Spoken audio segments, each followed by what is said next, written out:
Welcome to Hilomarket. In this tutorial, we'll show you how to challenge a proposal on Hilomarket. First, from the Hilomarket main page, if a market is in validation, it means that another user has proposed to resolve the market. If you believe the proposal is incorrect, you can challenge it. When you challenge correctly, you'll be rewarded in HILO. To do this, click the Challenge button, then select Confirm Challenge.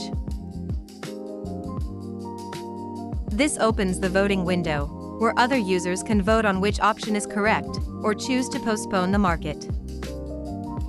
If the majority votes no, the market will be settled as no, and you'll be rewarded in HILO. You can claim your rewards from this page or directly from your dashboard. You can also check the market's history to review all past events for that market.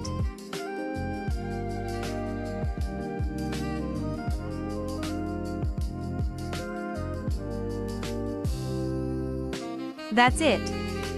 If you have any questions, feel free to contact support. Thank you for watching.